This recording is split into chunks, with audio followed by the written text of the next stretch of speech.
Hello and welcome to the first official TSA or Tamara service announcement. Welcome to those of you that are just getting started with us. Now today I want to talk about what the Stoics have identified as the reverse clause. Oftentimes I'm approached and asked and given the feedback of, Tamara, you are a very optimistic, high energy, positive individual. You can't be this way all of the time. And the reality is, hi, yes, hello, my name is Tim Hansen. I am in fact also of the human species and therefore do in fact feel negative emotions, anxiety, depression, etc., all of those things that are a part of our beloved human experience.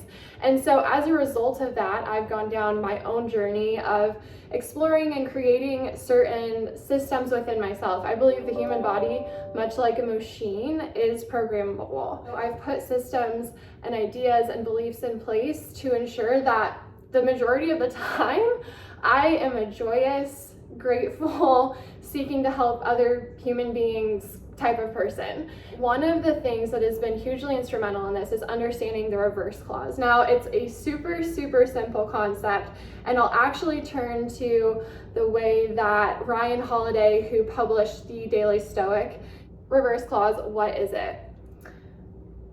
It's a backup option. If a friend betrays us, our reverse clause is to learn from how this happened and how to forgive this person's mistake. If we're thrown in prison, our reverse clause is that we can refuse to be broken by this change of events and try to be of service to our fellow prisoners. When a technical glitch erases our work, our reverse clause is that we can start fresh and do it better this time.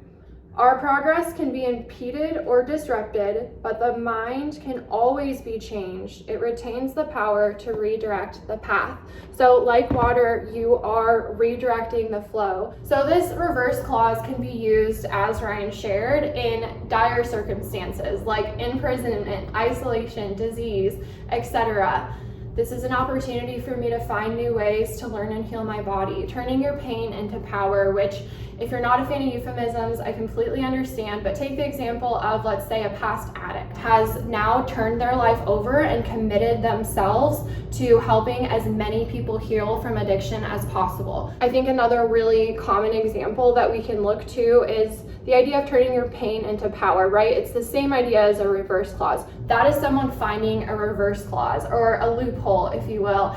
And I've developed for myself a fail-all, catch-all. If you're in the heat of the moment and things go sideways and you're really struggling to find, like, how was this the way that this was supposed to go?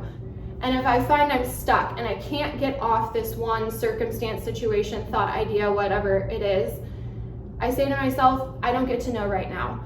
I hold the backup belief that in general, everything in the world and in the universe is working for and in my favor. If I hold that belief to be true, when something goes sideways, it doesn't go according to my plan. We make plans, God laughs, whichever version of God or the universe you believe in. And sometimes there's scenarios where you just get stuck and you can't seem to get your brain off it. And so what I say to myself in those circumstances is, Tamara, you don't get to know right now. Somehow, some way, I will get to look back, whether it is on my deathbed or tomorrow, I will get to look back on this moment and say either, yes, that's exactly the reason why this happened. Now I see how all of the links are connected. Or I will simply say that was a step that needed to happen in order for me to get to here and now. I'm grateful for here and now, and so I'm grateful for that moment. Thank you again for listening this far, and I look forward to seeing you again next week for another TSA. Take care.